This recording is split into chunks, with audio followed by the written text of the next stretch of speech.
सभापति महोदय, राजस्थान अपराध का नियंत्रण विधेयक 2023 का विधेयक संख्या 11 के खंड 11 में 21 के उपखंड 5 में विद्यमान अभिव्यक्ति या किसी भी अन्य अधिनियम के अधीन हटाई जावे। मेरा प्रश्न ये है कि खंड 21 में जो संशोधन प्रभारी मंत्री ने प्रस्तुत किया उसे स्वीकार किया जाए। जो पक्ष में हाँ गए, जो विपक्ष में ना गए, हाँ पक्ष जीता संशोधन स्वीकार किया।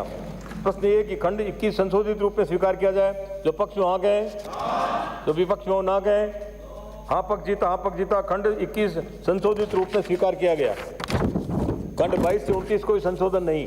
प्रश्न है कि खंड 22 से 29 स्वीकार किए जाए। जो पक्ष में आ गए, जो विपक्ष में ना गए,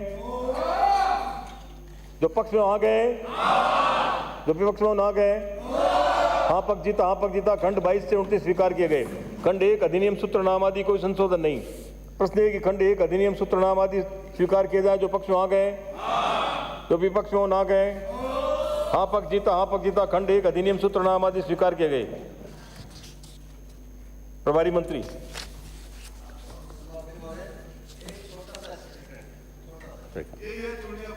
वो ये है कि ये आपकी सरकार ने अवैध तरीके से जो फोन टैपिंग किया वो इस संगठित अपराध की श्रेणी में आएगा कि नहीं? क्या कह रहे हैं? फोन टैपिंग का मामला काफ़ी उठ चुका है गर्ग साहब। आप भी मन में खूब जानते हो क्यों हमसे मुंह पे कहलवाना चाहते हो। अपराधी आप ही की पार्टी के लोग हैं। प्रभारी मंत्री। अध्यक्ष जी की हाँ, आपकी अनुमति से प्रस्ताव करता हूं कि राजस्थान संगठित अपराध का नियंत्रण विधेयक 2023 को संशोधित रूप में पारित किया जाए। श्री हरीश चौधरी। माननीय श्री हरीश चौधरी। सभापति महोदय, राजस्थान संगठित अपराध का नियंत्रण विधेयक 2023 के समर्थन में यहाँ खड़ा हूँ। मैं सरकार को धन्यवाद देना चाहता हूँ कि राजस्थान को आज इसी चीज़ की ज़रूरत थी और राजस्थान सरकार आज ये विधेयक लाकर और जो संगठित अपराध राजस्थान के अंदर हो रहा है उसके संदर्भ में एक बड़ा ऐतिहासिक कदम उन्होंने उठाया है। सभापति महोदय, संगठित अपराध कई दिशा के अंदर हो रहा है। पेपर लीक के संदर्भ में भी संगठित अपराध हो रहा है। उसकी जड़ कहां से शुरू हुई है और वो कहां तक पहुंचा, एक लंबी दास्ता है। जो पेपर बनाने वाले, जो आरपीएससी के अंदर पेपर बनाने के लिए अधिकृत जो पैनल है, वहां से शुरू होकर और पेपर लीक तक का सफर है। पर मादक पदार्थ, शराब, एनडीपीएस में भी संगठित अपराध है। आज सबसे बड़ा अगर हमारे प्रदेश के सामने चुनौती है तो सिंथेटिक ड्रग्स है। सबसे बड़ी अगर चुनौती है तो हमारे प्रदेश में एमडी और स्मैक है। अगर इसको आज हम लोग रोकेंगे नहीं तो आने वाली पीढ़ी हम लोगों के लिए एक अच्छा विचार नहीं रखेगी। कॉमरेड बोल रहे थे कि गंगानगर और हनुमानगढ़ तक, और सच्चाई ये है कि हर गांव क्या ढाणियों तक ये एमडी और स्मैक आ चुकी है। अगर हम लोग इस बारे के अंदर जड़ तक हम चर्चा कर और कुछ समाधान नहीं निकाल पाए तो ये गंभीर स्थिति बनी हुई है, वो हम लोगों के हाथों से बाहर चली जाएगी। आज भूमि के संदर्भ के अंदर जो संगठित भू माफिया है उसकी जड़ और कारण क्या है, किस नियम और किस कानून और किस प्रक्रिया के माध्यम से हम इन संगठित अपराध को रोक नहीं पा रहे। मेरे पार्टी ने सीमित समय दिया मेरे को, नहीं तो इन तमाम इसके अलावा भी जो संगठित अपराध है उसके संदर्भ में मैं बात करता हूं। ये सीमित समय है, इसलिए सभापति महोदय मैं 1-2 के संदर्भ में ही बात कर सकता हूं। आज प्रदेश के अंदर जो पुलिसिंग का हमारा तरीका है, इसको बदलने की आवश्यकता या नहीं है? क्या सिर्फ हम लोगों की प्राथमिकता लॉ एंड ऑर्डर होने चाहिए और क्या पुलिसिंग पैटर्न है उसके अंदर हमारे vertical division, law and order और इन्वेस्टिगेशन के संदर्भ में हम लोगों को चर्चा कर ये पुलिसिंग का पूरे के पूरे पैटर्न नहीं बदलना चाहिए। आज हम लोगों के लिए जो भी सबसे बड़ी चुनौती है कि लीगल टीम, जो भी अपराधी है वो अपने संसाधन के ताकत पर कानूनन लड़ाई लड़कर और उससे संरक्षण प्राप्त कर लेता है। उसके कारण आज प्रदेश के अंदर ये गतिविधियां बढ़ती ही जा रही थी।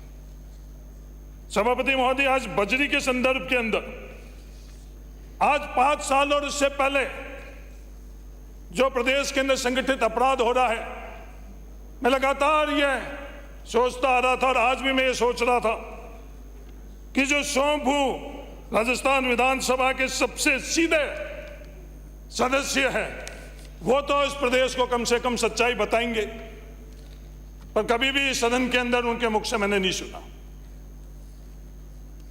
जब एक तरफ तो सबसे सीधे और उसके बाद में बाबा और दादा, एक तरफ तो सबसे सीधे और दूसरे तरफ आंख लड़ाकर बात नहीं करने वाले। सभापति महोदय, हंगामा क्यों होता है? जो मूल मुद्दे हैं उस पर चर्चा क्यों नहीं होती है?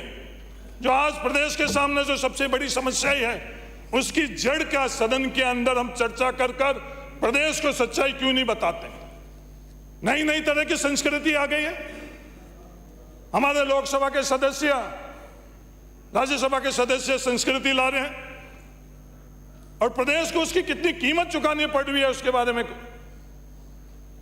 जो मूल मुद्दा है, मूल समस्या, उसकी तरफ हम लोग नहीं जा रहे हैं। धरना प्रदर्शन करवाकर फिर प्रशासन जाता है, पुलिस जाती है, उस धरना प्रदर्शन के अंदर कैसे उठे, मीठी गोली दे देते। वो मीठी गोली कोई उन लोगों ने अपनी एक दुकान बना रखा है। सभापति महोदय, ये मीठी गोलियां देना कब हम बंद करेंगे और प्रदेश को हम लोग कब सच्चाई बताएंगे? सवाल ये है, क्या प्रदेश के अंदर ये संस्कृति हम लोगों के लिए सही है? उन मीठी गोलियां चाहे सीकर के अंदर दी, क्या उस बच्ची को मेडिकल के अंदर दाखिला हो गया है? किसी ने यह पूछा? उन महानुभाव से पूछा, उन अधिकारियों से पूछा जो प्रिविलेज अपने आप में लेकर और इस समाज के अंदर, इस व्यवस्थाओं के अंदर जाते, उनसे पूछा? जोधपुर के अंदर उस सैनिक को, जो उस दिन घोषणा हुई, उस सैनिक के साथ क्या वो तमाम बातें की गई है वो लागू हुई या नहीं हुई? ये तमाम ऐसे जो मीठी गोलियां देने की बातें हैं वो तमाम जगह ये कि ये प्रक्रिया अपनाई जाती है। सभापति महोदय, आज बजरी के संदर्भ में मैं बताना चाहता हूं प्रदेश को, क्योंकि सबसे बड़ा अगर संगठित गिरोह और उसको संरक्षण देकर और उसके माध्यम से क्या क्या खेल इस राजस्थान के अंदर हो रहा है। सभापति महोदय, ये बजरी का रॉयल्टी से बजरी की माइनिंग का लीज देने का क्या सफर रहा है? आज भ्रम और भ्रांतियां फैलाई जाती है कि इस बजरी के अंदर 50 रुपए की रॉयल्टी है और बजरी में इतने पैसे क्यों ले रही है। बदनाम हमको किया जाता है, सरकार को किया जाता है, पर यह हकीकत प्रदेश को कौन बताएगा? क्या राजस्थान की सरकार ने यह किया? नहीं, राजस्थान की सरकार ने नहीं किया। बजरी के रॉयल्टी के ठेके से लीज का अधिकार सुप्रीम कोर्ट ने दिया। सुप्रीम कोर्ट के फैसले से राजस्थान के अंदर बजरी के रॉयल्टी से बजरी के लीज की व्यवस्था हुई। सुप्रीम कोर्ट ने आदेश दिया कि राजस्थान के अंदर रॉयल्टी के ठेके की व्यवस्था खत्म की जाए, जो न्यूनतम 45 रुपए हुआ करती थी। और सुप्रीम कोर्ट के आदेश से आज राजस्थान के अंदर ओपन बिड हुई। ओपन बिड होकर जो सबसे ज्यादा रॉयल्टी के अंदर जिसने बोली दी, आज उसको रॉयल्टी का ठेका मिला है। आज हम लोगों के सामने सबसे बड़ी चुनौती क्या है कि हम लोगों का, राजस्थान के नागरिकों को आज बजरी महंगी मिल रही है। और इस महंगी मिलने का कारण क्या है? कभी भी सदन के अंदर ये बात नहीं करी गई। आरोप प्रत्यारोप। सभापति महोदय, मैं आपके माध्यम से कहना चाहता हूं, उदाहरण देना चाहता हूं।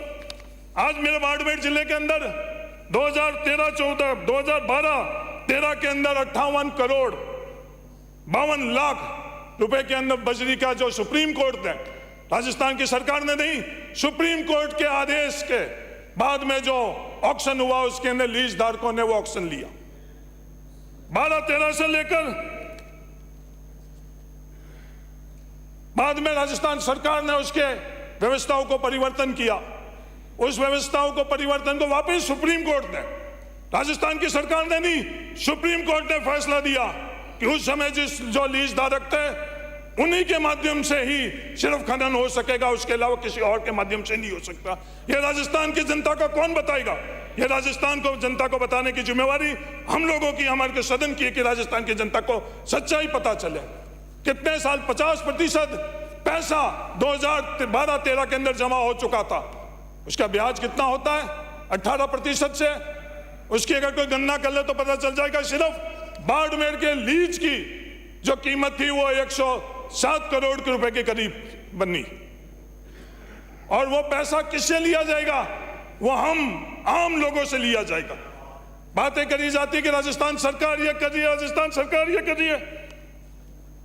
सभापति महोदय, सबसे सस्ती अगर बजरी इकाई मिल रही है राजस्थान के अंदर, वो मेरे जिले बाड़मेर के अंदर मिल रही है। उसके अंदर भी 2 श्रेणी बनाई गई। जो बाड़मेर जिले के आम जो नागरिक है वो ट्रैक्टर के माध्यम से अगर बजरी लेकर जाएंगे तो सिर्फ 300 रुपए टन मिलेगी, और व्यवसायिक तौर के ऊपर बजरी लेकर जाएंगे वो 400 रुपए ट्रक के माध्यम से लेकर जा रहे हैं। और जो स्वयंभू बजरी के मामले के अंदर आगेवान हो रहे हैं, उनके खुद के जिले के अंदर क्या स्थिति है? वो महंगी है। मैं पूछना चाहता हूं वो महंगी क्यों है? और वो जो ऊपर का पैसा जो ट्रैक्टर के अंदर 350 रुपए और ट्रक के अंदर 450 रुपए लग रहे, वो ऊपर का पैसा ये विवाद के कारण किन की जेबों में जा रहा है? ठेकेदार की जेब में नहीं जा रहा है। जो विवाद करने वाले हैं वो कहीं ना कहीं उसको अंदर लेकर जा रहे हैं। सभापति महोदय, अगर हकीकत क्या है इस बजरी की, जिसमें ये लीज प्रीमियम का खर्चा, वो तो मैंने उसका उल्लेख किया, इसके अलावा क्या क्या हो रहा है और वो किससे लिया जा रहा है? हम आम उपभोक्ता से लिया जा रहा है। सभापति महोदय, उसकी चर्चा नहीं कर रहे हैं, और वो कैसे रोके उसके बारे में चर्चा नहीं कर रहे हैं, सिर्फ वो विवाद ही विवाद कर रहे हैं। क्या डीएमएफटी का पैसा हम लोगों से नहीं लिया जा रहा है? क्या आरएसएमटी का पैसा हम लोगों से, आम उपभोक्ता से नहीं लिया जा रहा है? ये सब केंद्र सरकार का प्रावधान है सभापति महोदय। क्या जीएसटी शुल्क हम लोगों से नहीं लिया जा रहा है? यह केंद्र सरकार का प्रावधान है सभापति महोदय। क्या पर्यावरण विभाग का शुल्क, सीटीएफएस केंद्र सरकार का प्रावधान, ये हम लोगों से नहीं लिया जा रहा है? क्या वन और पर्यावरण मंत्रालय दिल्ली के जो शुल्क इत्यादि है वो केंद्र सरकार की तरफ से हो रहा है, वो हम लोगों से नहीं लिया जा रहा है? इसके अलावा जो 4 साल देरी हुई है, उस 4 सालों के अंदर बजरी की क्या स्थिति राजस्थान के अंदर हुई, उसके कारण ये महंगी हुई है, इसके बारे में हम लोगों को चर्चा नहीं करनी चाहिए? बजरी, सीधी बजरी हम लोग खनन नहीं कर सकते, ये प्रदेश में किसी को हम लोगों ने बताया नहीं बताया। आज बजरी छनाई करने के लिए जो स्क्रीनिंग प्लांट लग रहे हैं, ये खर्चा कौन देगा और इसका फैसला किसने किया है? सुप्रीम कोर्ट और एनजीटी ने किया, किसी सरकारों ने नहीं किया। आज निगरानी के लिए, स्टेशनरी के लिए, सीएसआर का खर्चा और कई तरह के बिगाड़े, जिसका उल्लेख अगर यहाँ करें तो वो एक तरह से हम लोग, आयकर जो इनकम टैक्स है वो भी हम लोगों से, आम उपभोक्ता से लिया जा रहा। महोदय, इतने खर्च, सभापति महोदय, मैं 2 चीजें इस सदन में रखना चाहता हूं जो राजस्थान की जनता को पता लगनी चाहिए। सभापति महोदय, एनजीटी ने क्या फैसला किया है? एनजीटी ने यह फैसला किया, सभापति महोदय, एनजीटी की 23 दिसंबर 2020 के अंदर जो फैसला किया, उसके अंदर the लीजेस shall not sell and dispatch the mine sand directly from the river bed to the customer destination. Instead, the leases shall first transport mine sand to the designated transit depot to be mentioned within 5 kilometer radial distance from the river bank and sell and dispatch sand to customer destination only from the transit depot. This would entail the following. यह फैसला किया है, सदन के अंदर कभी भी चर्चा हुई, देश में कभी भी चर्चा हुई कि आम उपभोक्ता नदी के या किसी और जगह से सीधा बजरी नहीं ले सकता है? कानूनन तौर पर वो अवैध है अगर वो वहां से बजरी लेता है। आज मजबूरन क्या क्या चीजें हो रही वो अलग बात है, पर कानून क्या कहता है कि पहले सिर्फ वो लीज धारक उस नदी से बजरी लेकर और अपने खुद के डिपो के अंदर लेकर जाएगा और फिर उसको खरीदने के लिए अधिकृत कोई भी व्यक्ति उसको खरीद सकता है। ये नियम बना हुआ है सभापति महोदय, कभी भी इस नियम की चर्चा हुई है? नहीं हुई। मैं सदन से पूछना चाहता हूं, ये जिम्मेवारी अपनी नहीं है? आज राजस्थान को ये बताने की और किसकी जिम्मेवारी है?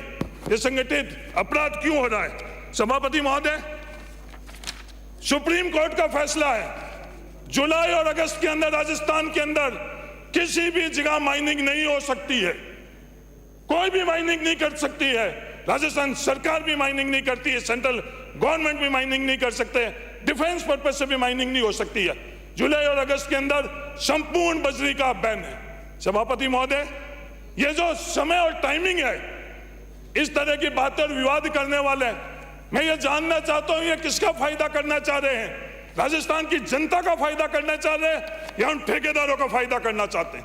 सभापति महोदय, मेरा मानना है नहीं, राजस्थान की जनता का फायदा नहीं करना चाह रहे, वो ठेकेदारों का फायदा करना चाहते हैं। मैं बड़ी जिम्मेवारी से बोल रहा हूं, मैं कानून, नियम और व्यवस्था और तर्क के आधार पर ये बोल रहा हूं, सिर्फ आरोप लगाने के लिए नहीं बोल रहा हूं, और मैं तमाम चीजें जो बोल रहा हूं उसको ऑन कर रहा हूं। सभापति महोदय, आज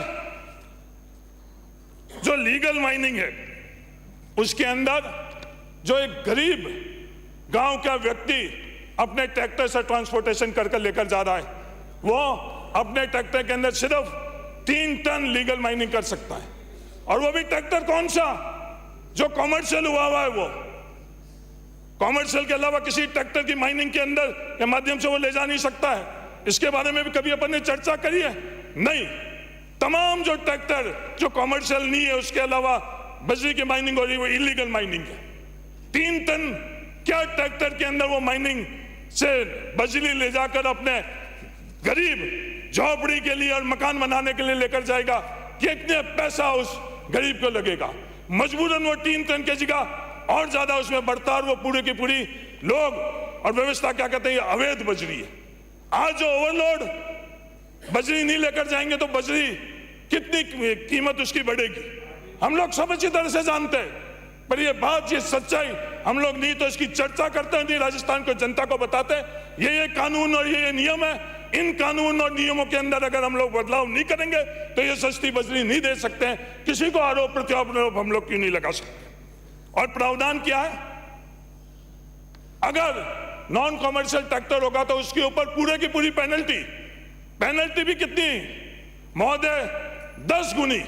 अगर 50 रुपए रॉयल्टी है तो 1 टन की उसके ऊपर 500 रुपए की रॉयल्टी, और उसके बाद में 1 लाख रुपए एनजीटी का और जुर्माना। इसी तरह से ये जुर्माने बाकी दूसरे के ऊपर भी है। अगर 25 लाख से ऊपर के हैं तो 4 लाख, 25 लाख से नीचे और 5 से 10 साल पुराने हैं तो उसमें 3 लाख। इस तरह का एक अलग व्यवस्था है। सभापति महोदय, आज 2 जगह मेड़ता के अंदर, नागौर के अंदर बजरी खनन अगस्त के अंदर बंद हो रहा है। जुलाई और अगस्त के अंदर कोई खनन नहीं कर सकता है। आम उपभोक्ता नागौर का कहां से बजरी लेकर आएगा? अब सभापति महोदय मैं पूछना चाहता हूं, उसके पास कोई विकल्प नहीं है, इकलौता विकल्प। और नियम क्या कहते हैं सभापति महोदय? वो लीज धारक ही उसके अंदर इंटाइटल्ड है स्टॉक रखने के अलावा। लीज धारक के अलावा राजस्थान के अंदर किसी के पास अधिकार नहीं है जो स्टॉक रख सकता है। और सभापति महोदय, स्टॉक भी कितना रख सकता है? कोई भी कॉन्ट्रैक्टर, कोई भी पंचायत नियम अनुसार 2 ट्रक से ज्यादा स्टॉक नहीं रख सकती है। वो तमाम जो पंचायत है, कॉन्ट्रैक्टर, उन्होंने 2 ट्रक से ज्यादा अगर स्टॉक किया वो सबके सब अवैध है। ये विजिलेंस का खेल, ये धरना प्रदर्शन का खेल, ये विवाद का खेल, ये किसको फायदा पहुंचाने के लिए? राजस्थान सरकार का खुद का नोटिफिकेशन फरवरी 7, 2014 के अंदर बिल्कुल स्पष्ट है, एसओ नंबर 188 के अंदर, कि बजरी के लिए 1200 क्यूबिक फीट से ज्यादा कोई भी बजरी का स्टॉक नहीं कर सकता। 1200 क्यूबिक फीट कितनी होती है? 48 टन। तो किसी को भी अधिकार नहीं है। ये सच्चाई हम राजस्थान को नहीं बताएंगे तो कौन बताएगा? और मजबूरन हम लोगों को कहां जाना पड़ रहा है? ये तमाम जो विजिलेंस की नाटक किए जा रहे हैं कि विजिलेंस भेजो, नियम बताओ, कानून के हिसाब से, क्या नियम कानून और विजिलेंस से राजस्थान की जनता को सस्ती बजरी मिलेगी? नहीं। नियम कानून और प्रक्रिया से किसी को फायदा होगा तो सिर्फ और सिर्फ ठेकेदार को होगा। ठेकेदार को क्यों होगा? क्योंकि इकलौता ठेकेदार के पास ये अधिकार है कि वो स्टॉक कर सकता है। और आज मेड़ता के अंदर अगस्त के अंदर लीज खत्म हो रही है, पाली के अंदर, रायपुर के अंदर अगस्त के अंदर लीज खत्म हो रही है। इन 2 महीनों के अंदर तो किसी प्रकार का खत्म नहीं हो सकता है। उसके बाद भी 6 महीने तक सभापति महोदय जो स्टॉक लीज धारक के पास है, सिर्फ उसके पास अधिकार है कि वो बजरी किसी और को दे सकता है। आज भी राजस्थान सरकार जहां भी ये लीज की अवधि खत्म हो चुकी है, कई जगह लीज की अवधि खत्म हो चुकी है, भीलवाड़ा में, कोतरी के अंदर हो चुकी है, नाथद्वारा में हो चुकी है, जालोर में हो चुकी है, राजसमंद के अंदर हो चुकी है। ये तमाम जगह जहां लीज की अवधि खत्म हो चुकी है उसमें डिस्ट्रिक्ट सर्वे रिपोर्ट मंगाकर और उन तमाम जगह के अंदर जो भी पॉलिसी बनानी है वो पॉलिसी बनाकर अगर हम लोग लोगों तक बजरी नहीं पहुंचाएंगे तो इकलौता जो बजरी का सूत्र होगा वो उस लीज धारक के पास ही है, उसके पास स्टॉक है। ये सच्चाई अगर हम लोग नहीं बताएंगे और इस तरह के फैसले हम लोग नहीं करेंगे। सभापति महोदय, मेरे खुद के यहाँ भी 19 अक्टूबर के अंदर पचपदरा के अंदर लीज खत्म हो रही है, गुड़ामालिनी के अंदर 7 मार्च को लीज खत्म हो रही है। ये लीज खत्म होने के बाद और स्थिति खतरनाक होगी। तो मेरा यह निवेदन है कि ये तमाम जो बजरी माफिया जिसके माध्यम से हम लोग बात कर रहे हैं, और मैं बड़ी जिम्मेवारी से बोल रहा हूं, जो भी ये चीजें करते हैं अंत के अंदर उसके अंदर टॉक की बात करता हूं मैं। टॉक के अंदर बहुत बड़ा उन लोगों ने नाटक किया कि हम ये कर लेंगे वो कर लेंगे, खुद जाकर और एफआईआर, वो एफआईआर किसके हित के लिए हुई है? मैं जिम्मेवारी से आज बोल रहा हूं, जिस दिन वो लीगल प्रोसिक्यूशन होगा उस दिन पूरा राजस्थान देख लेना, वो एफआईआर ठेकेदार के हित के लिए हुई है।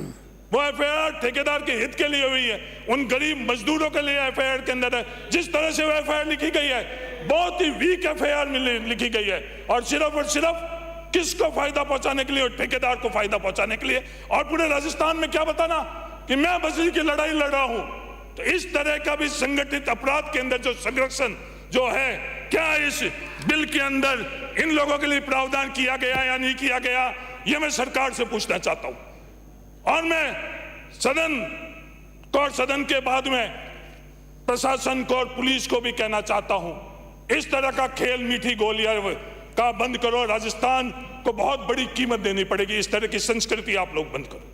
ये संस्कृति की बात इसलिए कर रहा हूं कि लंदन के अंदर आज से 10 साल पहले लंदन के अंदर बहुत बड़ा उत्पाद हुआ था।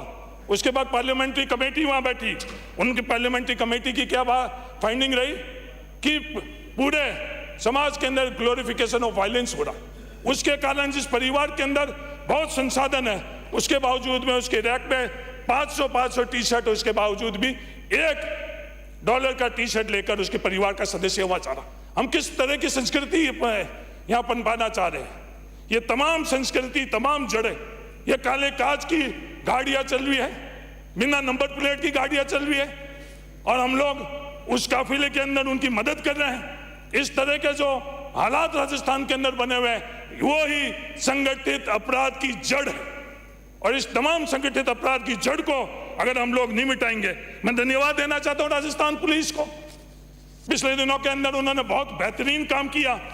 आज संगठित अपराध की जड़ को वो खत्म करने की कोशिश कर रहे हैं। हमारी सदन की जिम्मेवारी बनती है, सदन की आज दुनिया के अंदर बताने के लिए, विवाद करने के लिए बोलते हैं जब सरकार में ये होती है कि साहब ये जनप्रतिनिधि की डिजायरों से अधिकारी होते हैं। इसमें भी बहुत बड़ा खेला है। मेरे खुद के सामने भी ये खेले बहुत देखे हुए हैं। कोई बड़ा अधिकारी किसी जनप्रतिनिधि को कहता है कि साहब आप इस डिजायर दे दो इस फलाना अधिकारी के, तो वो जनप्रतिनिधि फट इसकी डिजायर कर लेता है और उसको वहां ट्रांसफर करवानी होती है तो कुछ सेकंड भी नहीं लगवाते। बदनाम कौन होता है? बदनाम जनप्रतिनिधि होते हैं। ये कई तरह के खेल हैं। जो शराब के रास्ते बिकना सबको पता है। जो डिस्टिलरी वाले हैं किसी के पास बैठकर 5 मिनट बात कर लो कि ये शराब के रास्ते कैसे बिकते हैं। बदनाम जनप्रतिनिधि करते हैं, बदनाम सरकार को करते हैं। ये जो तमाम चीजें हो रही है उसके अंदर हम सभी जिम्मेवार हैं। सिर्फ सरकार को जिम्मेवार बताकर आप उन लोगों की अप्रत्यक्ष तौर पर मदद कर रहे हैं। विपक्ष के साथियों को मैं कहना चाहता हूं, आप सिर्फ यहाँ के एमएलए को काला कर कर उन लोगों की मदद करना चाहते हो, कि इस समस्या को जड़ से मिटाना चाहते हो, तो इस तरह के बिल के ऊपर आप विवाद नहीं करो। इस बिल के अंदर जो कमी है उसकी हम लोग चर्चा करें, उस कमी के बारे में चर्चा कर कर संशोधित कर कर ये भविष्य के अंदर ये बिल कैसे मजबूत हो, ये प्रयास हम लोगों को करना चाहिए। जहन में बातें बहुत है, राजस्थान के सामने समस्या ही बहुत है, और आने वाले समय के अंदर भी हम लोगों के सामने अलग अलग चुनौती है। जो आईटी के बारे में हम लोग कह रहे हैं कि साइबर क्राइम हो रहा है, कि ये साइबर क्राइम हो रहा है, इसके बाद जो चुनौतियां सभापति महोदय, उसके बारे में हम लोग जानकर, हम लोग चर्चा कर कर हम लोग नियम नहीं बनाएंगे तो कौन? आर्टिफिशियल इंटेलिजेंस के माध्यम से ये जो ऑर्गेनाइज क्राइम आने वाले टाइम के अंदर, भविष्य के अंदर बढ़ने वाला है, उसके संदर्भ में हम लोग अगर आज भी चर्चा नहीं करेंगे तो कौन करेगा? जिस माध्यम से, जिस तेजी रफ्तार से हम लोगों से और ये क्राइम, ऑर्गेनाइज क्राइम है और ज्यादा बढ़ रहे हैं, उन लोगों के पास वेपन कैसे है, उन लोगों के पास गाड़ियां कैसी है? हम लोगों की जिम्मेवारी नहीं बनती है कि उन लोगों की जैसी गाड़ियां हम लोग भी पुलिस को मुहैया कराई? हमारी प्राथमिकता ये होनी चाहिए, उनके पास वेपन है, उससे अच्छे वेपन है। बुलेट प्रूफ जैकेट की बात कर रहे हैं, आज स्टील बुलेट इन अपराधियों के पास है, क्या वो बुलेट प्रूफ जैकेट को छेद कर अंदर उस पुलिसकर्मी के नहीं जा सकती है? ये सब बातें पता, और हम लोग अगर चर्चा नहीं कर हम लोग पहल नहीं करेंगे तो राजस्थान में कौन पहल करेगा? आज इन संगठित अपराधियों के खिलाफ हम सबको, पक्ष और विपक्ष को संगठित होकर राजस्थान से तमाम संगठित अपराधियों को बाहर निकालना, ये प्रण लेना चाहिए। और इसकी शुरुआत राजस्थान सरकार और राजस्थान के मुख्यमंत्री, गृह मंत्री रहते हुए इन्होंने की। मैं तहे दिल से उनको धन्यवाद देना चाहता हूँ। धन्यवाद, जय हिंद, राम राम। प्रश्न ये है कि राजस्थान संगठित अपराध का नियंत्रण विधेयक 2023 को संशोधित